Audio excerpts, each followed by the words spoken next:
everybody, this is Stephen Boylston with the Social Grain Bakery, and I'm here today.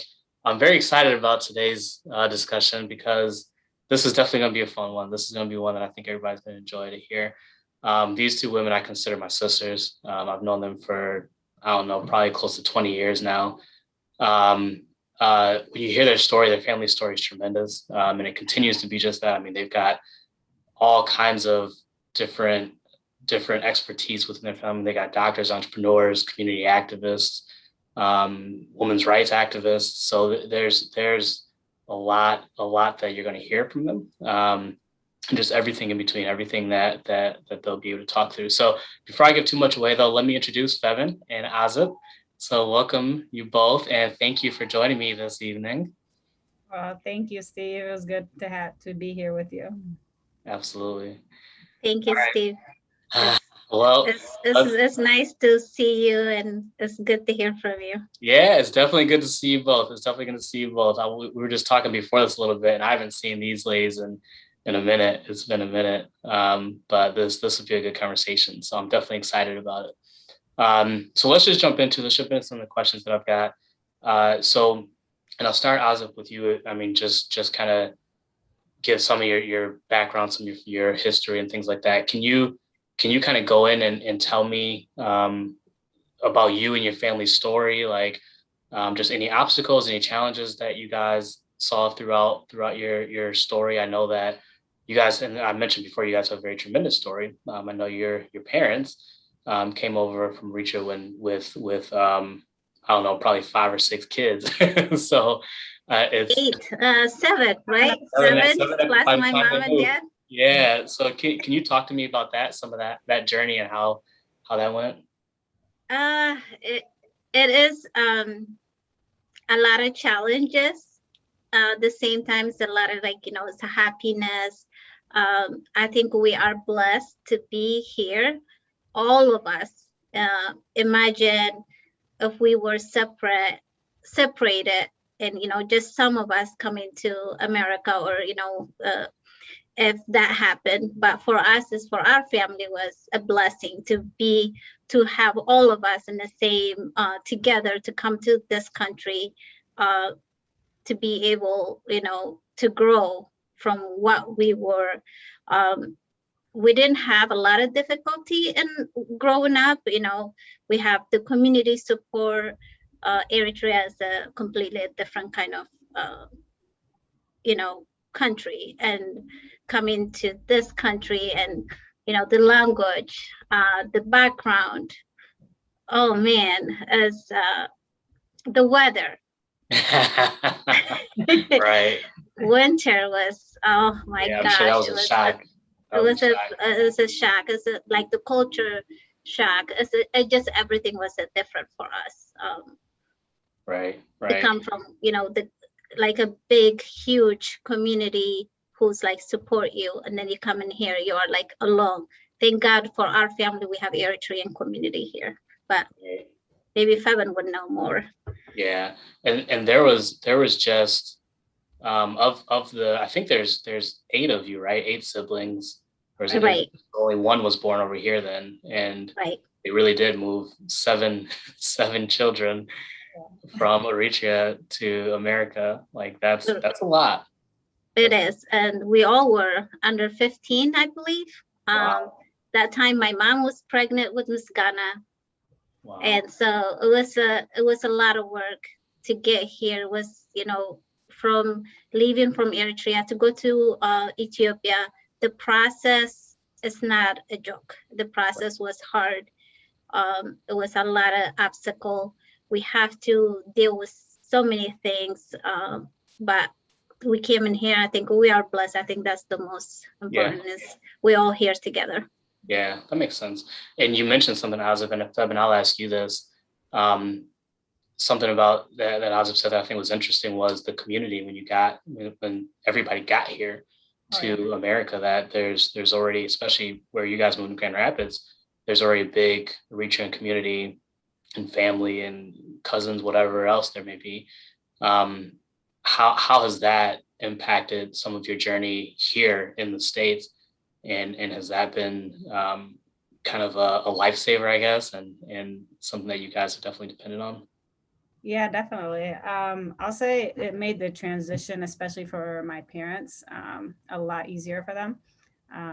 And even like when I hear stories, I have some Eritrean friends here, and when I hear their stories, how when they won, like when they came through the visa, the diversity visa, or through when they're like refugees, they were separated. One person came and then they had to wait years to bring the other person. Oh, So wow. just like Azieb said, it has been a huge blessing to have all of us together, because if some of us was there in Eritrea and some of us um like were doing well here and trying to bring them, that process would have been a lot more difficult. And I guess our together, all of us won't be as close as we are today. Right. That makes sense. And that's what I was gonna say. You guys, from just the siblings alone, like you guys are tight. You guys are very, very tight, right? And I feel like that's played a major role in that bond, right? Is the journey that you guys have had to go through together. So I guess what's one thing, and this is for both of you, um, what's something that you miss, or something that you've brought with you, either physically or a saying or anything like that, or something that you miss from Ricci, or like if when you go back, you're like, I have to stop and do this or see this or get one of these, or something like that. Do you guys? Yeah, for me, as the most, what I miss is the people, the friends. Because I have so many friends, I have all my cousins, just my family.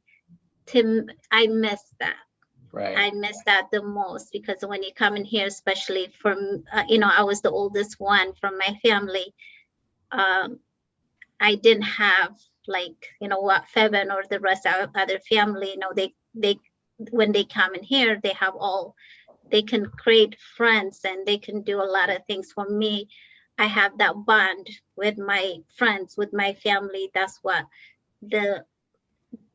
I miss the most. The second is the food, the drinks. Right. How amazing the foods are. What a difference when you eating it here and then when you eating it like in my country. And they have this gelate, which is ice cream. Mm-hmm. You eat ice cream in here. You eat ice cream in It's not the same. No, it's like right. it's completely different. The same thing like with our food is completely different. That's what I miss the most. Yeah. Good.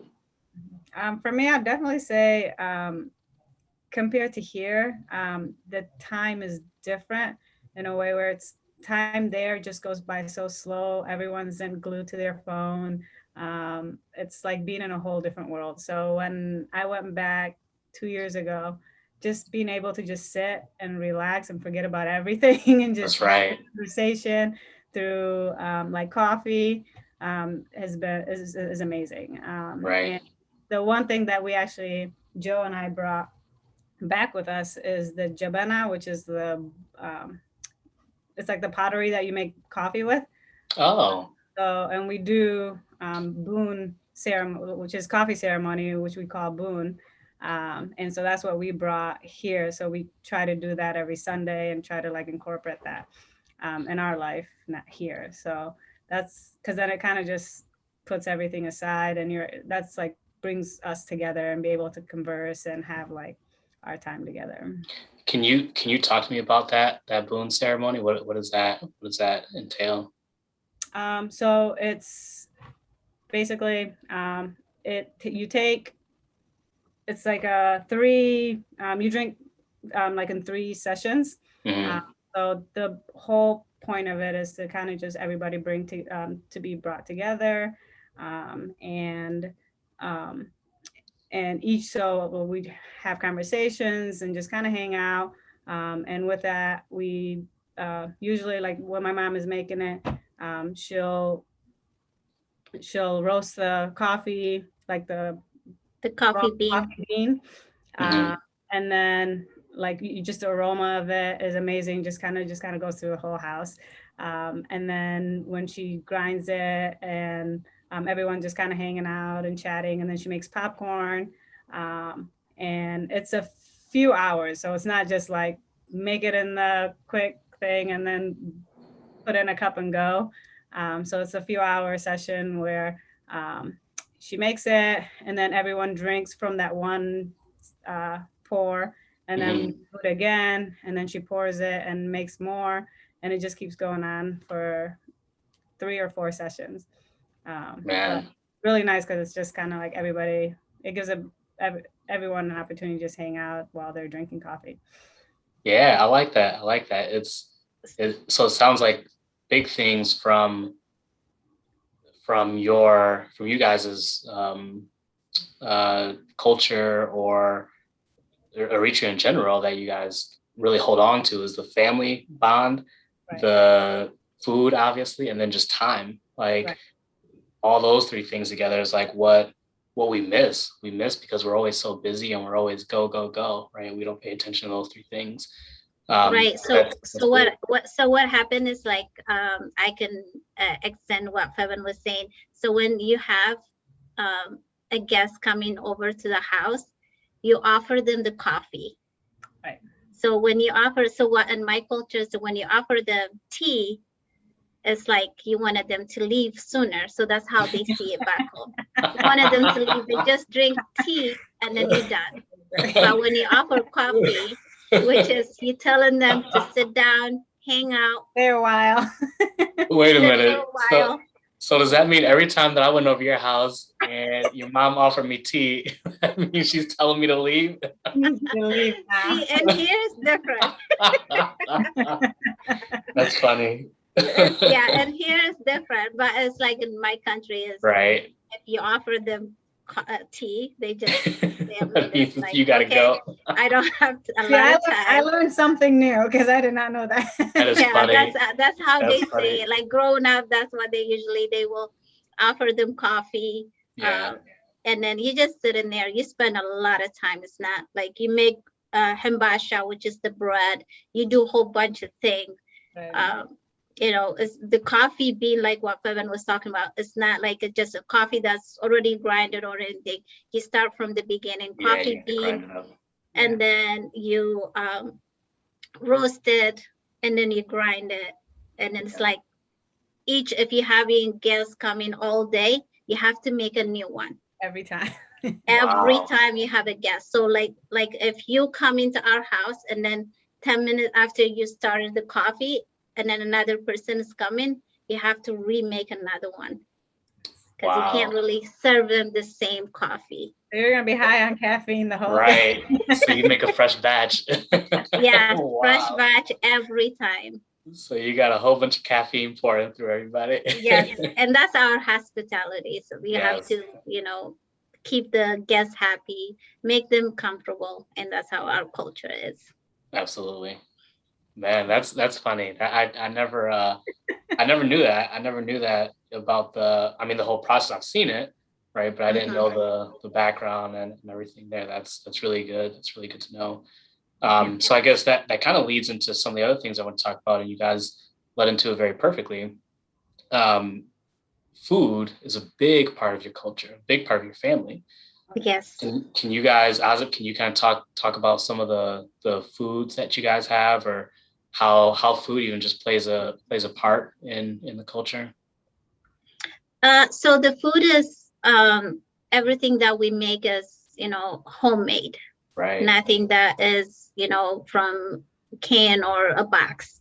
Right. So we have like the injera, and we have different kind of. So we have the injera, which is like the kind of like soft, fluffy bread.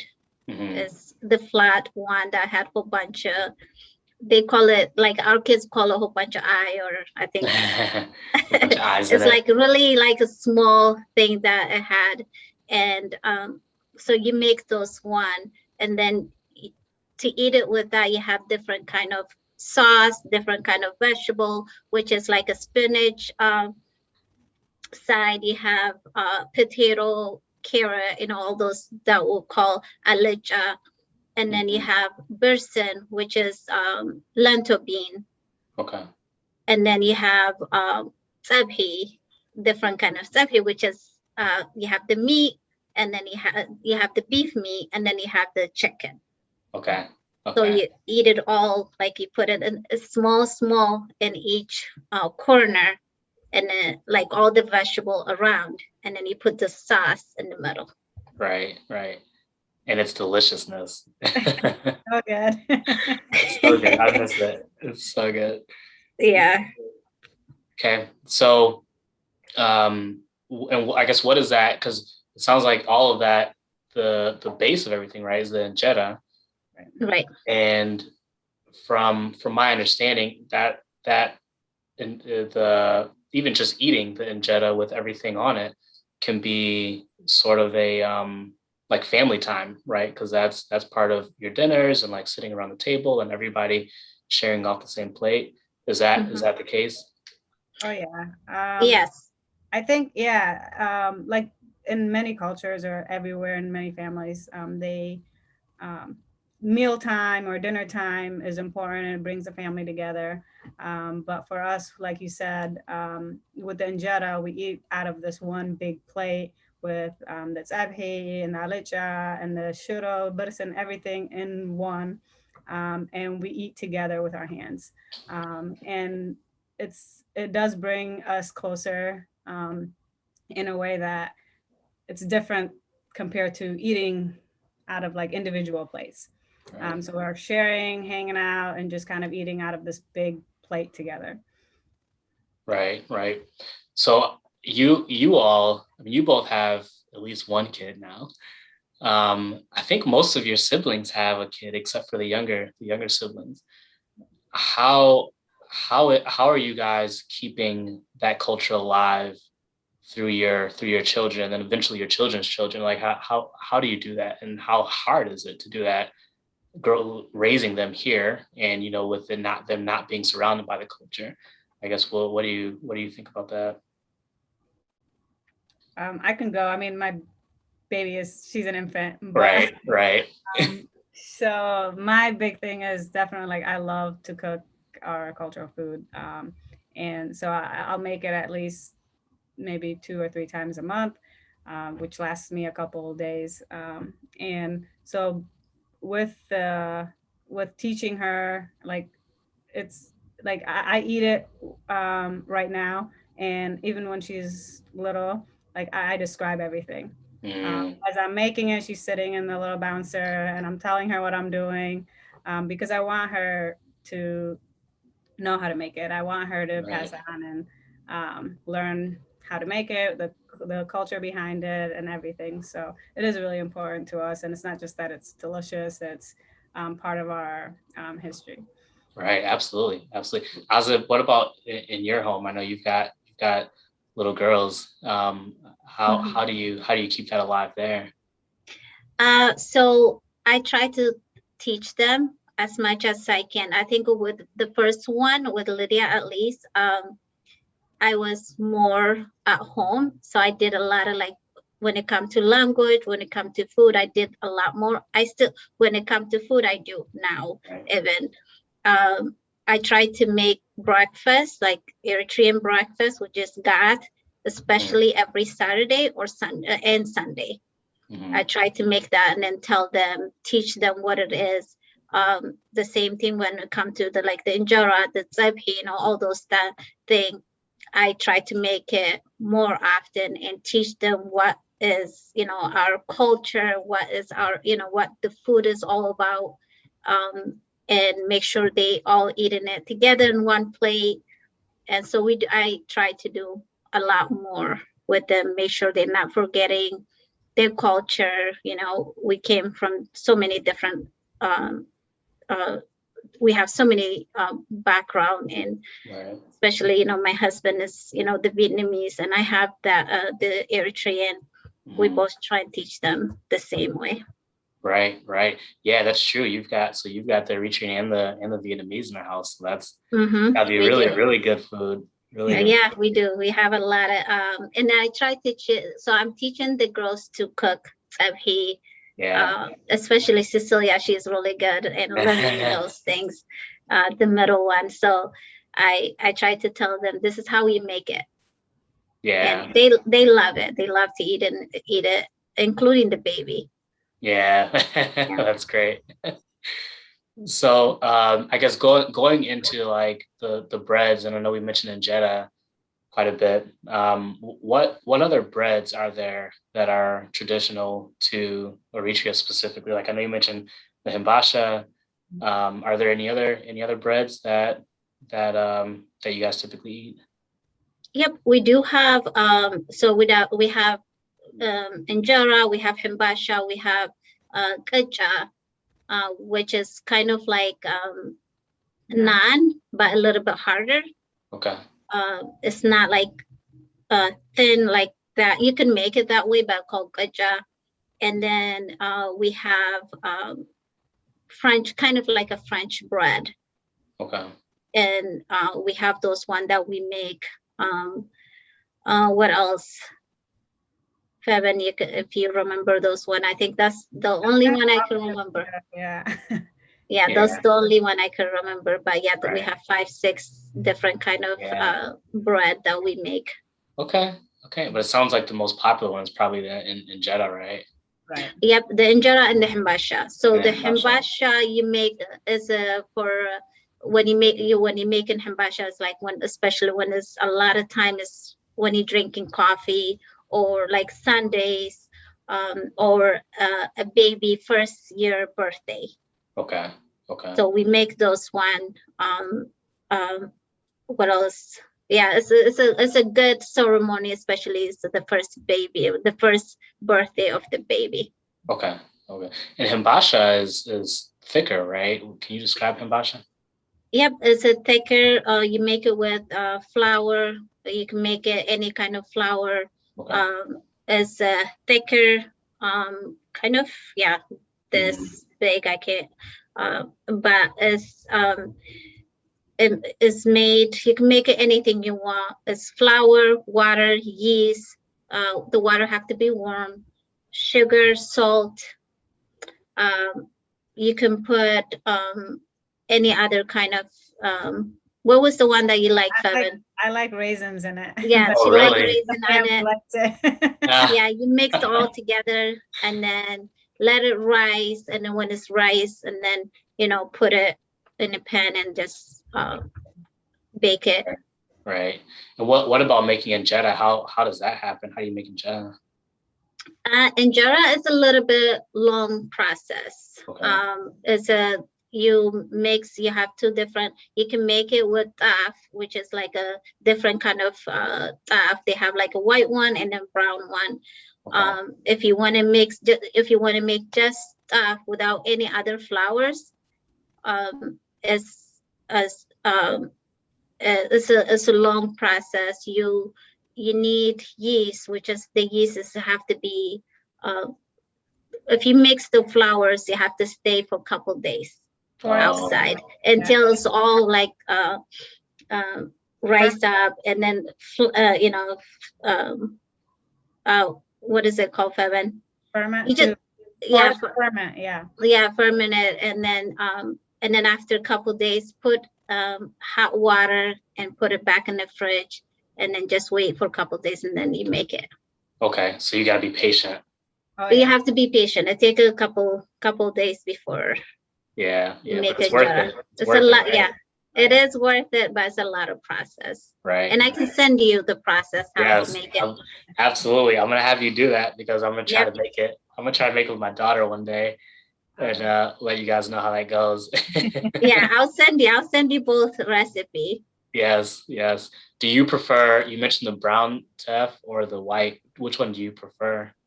I like the brown teff. Yeah. Okay. As some people like the white one, but for me, I like the brown teff. Right. So yeah, I'm glad that you both kind of talked through making injera and himbasha, because the ingredients for both of those breads is like ingredients for any bread, right? It's flour and water and yeast and you know, you mentioned sugar and salt and things like that, like, which is insane to me. But then the outcome is completely different Right. from like Yeah, a regular like bread that you get in the grocery store versus right. Jetta or like it's bizarre to me. Um, yeah, so that's awesome. That's awesome. Um, okay, I guess with that the breads, um, what kind of I guess what kind of I want to say impact, and this is a weird question, but what kind of impact has, if you think of those two breads, those two specific breads, what kind of impact have those specifically had on your family? Or like, and when I say that, I'm thinking of like, do you remember like a specific memory with one of those breads, or like when you first learned how to make the bread, Feben, maybe you being here or wherever and learning how to make the bread for the first time, or is there anything that comes to mind for you? Um, for me, yeah. There's like I remember when I first learned it. I thought I'd never thought about like the process that Azieb just spoke about. So because the dough itself was always just there. So making it, because you would make it like in a circle in a big hot stone pan, and you would do it in like a circular motion. So that was what my mom was teaching me. And once I perfected it, I thought, I know how to make this. This is great. And then when I went off to college thinking, trying to make it real easy.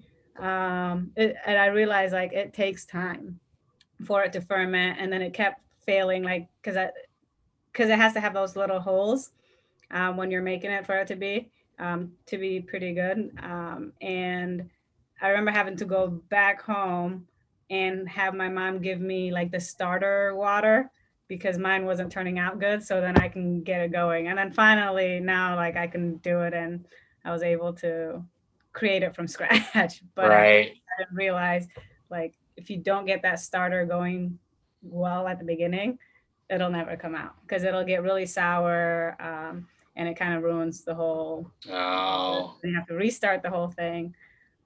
So that was tough, but now yeah. I get it. It's not the same when you try to do it on your own without mom. Nope. And it doesn't taste good at all when you No, just try and speed it up and just make it. you gotta The take your taste is time. awful. As no Yeah. matter how you want to eat it, The the taste is texture is awful. like squishy, and it's not like that Uh-huh. fluffy that you get. Oh, So it's like really bad. yeah. Hopefully mine doesn't turn out like that.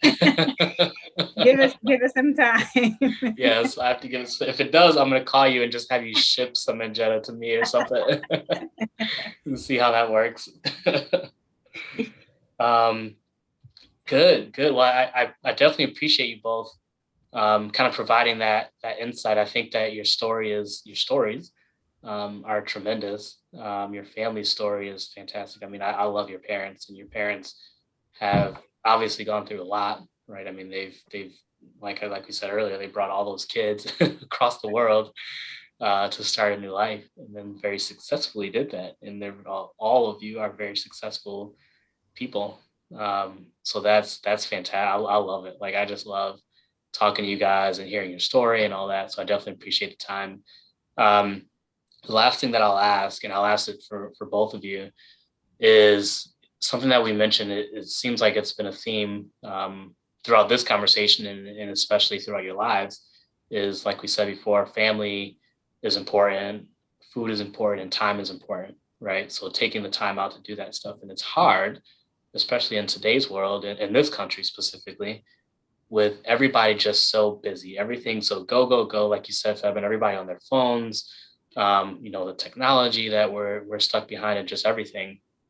Do you all have, and Feb, and I'll start with you. Do you have any words or what you do, or other than what we kind of mentioned before, but how, just in general, not necessarily with your specific culture or anything like that, but in general, what's worked for you to turn off some of that busyness, right? And some of that technology, and be able to make time for those three things, right? For family, for time, and for food and culture. I guess what's worked for you? I think that the few big things that we do here with my family is during mealtime, like dinner or breakfast, and when we're on the table, we don't touch our phones. Right. We're just there hanging out and talking and just about our day. And then another thing that we're not doing it every Sunday, but we're trying is doing the Boon Ceremony, Right. where and then at that time too, it takes what 2 or 3 hours where we just Yeah. hang out and there's no phone, no TV, and so we just sit and like converse and just kind of enjoy our time together. That's So good. that's what we've been doing to kind of connect better, because then it kind of removes us away from social media, the TV, the news, everything from the technology. Um, so yeah, that's been really good for us here. Yeah. Yeah, that makes sense. And Azib, how about you? On the same question on your side. Um, I just, for me, as I have to remember where I come from, and um, I know how we were growing up back home, and make sure I appreciate and my kids appreciate and trying to spend more time, not just, work, work, work, or just go, go, go. Um, just trying to appreciate everything and just spend time as with the family, with kids, like when it comes to especially Saturday evening until Sunday, that's our family time. Yeah. No matter what, we don't do anything uh, outside of that. If we're gonna do something, we have to be all together. It could be, with my brothers, sisters, the niece, nephew, or just my immediate family. We just have to do something together and just forget everything that was happening around us and just appreciate. And you never know what tomorrow is gonna be. So for us, I just have to appreciate and thank God that we all are here and happy, safe, and life. That's right. That's right. That's good. That's good. That's very, very, very good words. I think good words to remember, for people to remember, from what both of you guys said. I think that it's so easy for us to get caught up in like the hustle and bustle, and everybody's trying to get somewhere, right? And instead of focusing on what's right in front of them, they're too busy trying to figure out what everybody else has and trying to get what everybody else has, and it hurts everybody. So Right. good, good. Well, I definitely appreciate the time, Azib and Feben. It's been great. For everybody that's watching or listening, um, hopefully you listened to the entire thing, and hopefully you picked up some gems along the way, because there's definitely some fantastic conversation that we've had. But I think that a key for me, a takeaway for me from what you all said is just that, right? The making time for your family, and doing that through keeping your culture alive, and the foods and things that are within your culture. So I definitely appreciate it. Feben, Azib, thank you for the time. Um, and everybody watching, thank you for watching, and thank you for listening. And we will talk to everybody later. Thank you.